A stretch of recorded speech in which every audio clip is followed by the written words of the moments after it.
All right, music fans, welcome back to the Real Music Observer, observing real music in real time for real people just like you and me right here. Got some cool sound effects for this video. Yeah, the studio has not been built yet. Revenue is just not quite there for the studio, but here I am. So I posted a video earlier today about Jonathan Cain and what I believe to be some kind of revisionist history regarding the tune Don't Stop Believin'. And then some folks on Twitter and various places went off on a tangent on how the Trial by Fire album, see, when people use initials for things, sometimes I'm like, TBF, what the hell is TBF? It's Trial by Fire. So anyway, Trial by Fire, apparently Steve Perry, The Voice, brought in a Bible for inspiration, for lyrical inspiration. Now, some interesting things if this is true. Number one, I thought Journey wasn't about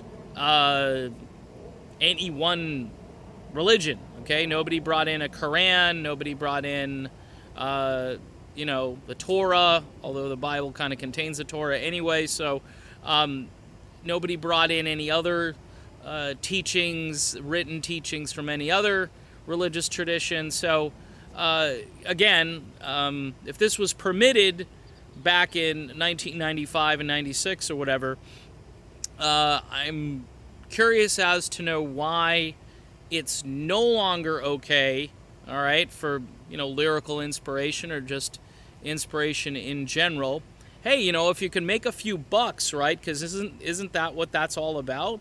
Is if you can create another monster hit using some sort of foundation that you find in spiritual teachings. I mean, it's an interesting question.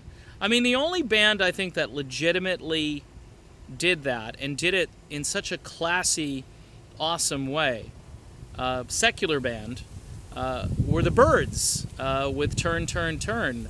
Everybody knows that song, and everybody knows it comes right out of the book of Ecclesiastes, or at least you can go look it up and find that out for yourself, right?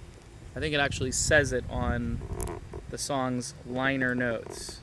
So, I guess all that to say, okay, fine, Perry brings in a Bible, and it inspires maybe some of the lyrics, maybe inspires the mood on Trial by Fire, and then it opens up this door that maybe Steve Perry himself was a very spiritual guy, and I don't know. I don't know what this has to really do with anything regarding Don't Stop Believing and the tunes from Escape, which are positive, inspirational songs that at the time when written, nobody was thinking, hey, Escape is such a biblical album, and I hate to even say this out loud, but maybe Neil Sean has a point. Maybe, I can't believe I'm saying this. Maybe it's just better off that it's kind of like the political thing. Don't go left, don't go right. For religion, don't bring it in, don't bring it out. And I'm all for a positive message. And I did a video last week praising Cain and using Herbie Herbert as kind of like my example, saying, hey, this guy, maybe he's turned his life around. Maybe he's a better person because of all this stuff. But then don't come along and say, hey, I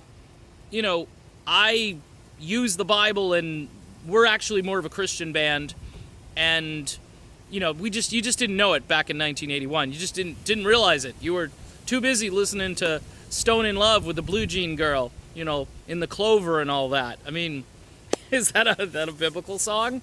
I mean, it's out of control, peeps. I mean, come on. You got to rein everybody in. I mean, this channel is dedicated to the truth, and what I do is I go look for truth, and if it leads me in a direction that I'm not really comfortable with, I still go there. Like, I'm not comfortable right now saying that maybe Neil Sean was right. I'm not. It's just ugh.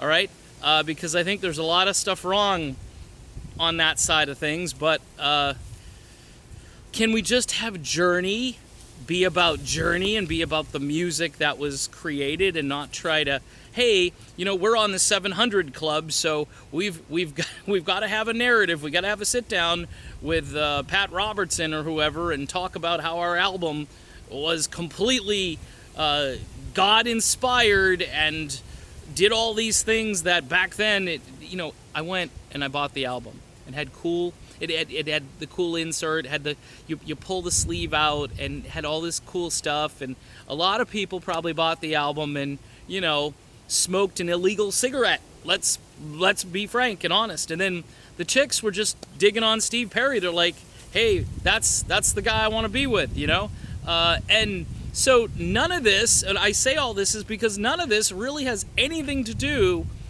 with biblical Christianity. It has nothing to do with it. Look, I'm not a huge fan of Christian rock because it's very cookie cutter, and some people say it's just too over the top and so forth. I think some of it's pretty good, actually, but my point is, if you want to find real Christian meaning and lyrics, John Cain has a solo album he came out with. That's a Christian album. It's legitimately Christian. You want to listen to Chris Tomlin or Lincoln Brewster, who, by the way, used to play guitar for Perry. You could easily kind of meld some kind of Christian conspiracy here. Perry brings a Bible in. He hung out with Lincoln Brewster, who I'm not sure was even a Christian back in those days. He might have been. Somebody will find that out for me and send it to me. But all of that coming together right around the time, and maybe Perry was inspired, and maybe it changed his life. Of course, Perry went through a lot of bad stuff, so he was probably leaning heavily on those ideas and concepts.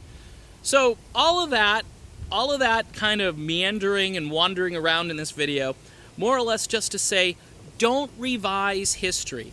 And don't say, oh, well, Perry brought a Bible in for Trial by Fire, which was 15 years after Don't Stop Believin' came out. And if there's a thread going through it all, I didn't hear anything on Raised on Radio that would indicate that. Yeah, faithfully, you can go to Frontiers, but when Perry really got the reins, which I think he got them on Trial, and I think he got them on Raised, those albums weren't deeply spiritual. I don't hear it. A man loves a woman. It's just a great love song. I mean, don't read stuff into stuff that doesn't exist just because you want it to kind of validate your faith, because there are plenty of other ways to validate your faith. If you're a Christian, go read the Bible. You know what I mean? If you're into Christian music, there are these classic things called hymns. They came out, some of them like centuries ago, and some of them are really good, and some of them have deep meaning and real meaty lyrical content. It's not the blue jean girl in the Clover. That's not going to do it. All right? I'm just giving you my perspective, as I always do. I'm Dave, and this is the Real Music Observer, and we'll be back observing real music in real time real soon. Talk to you then. Over and out.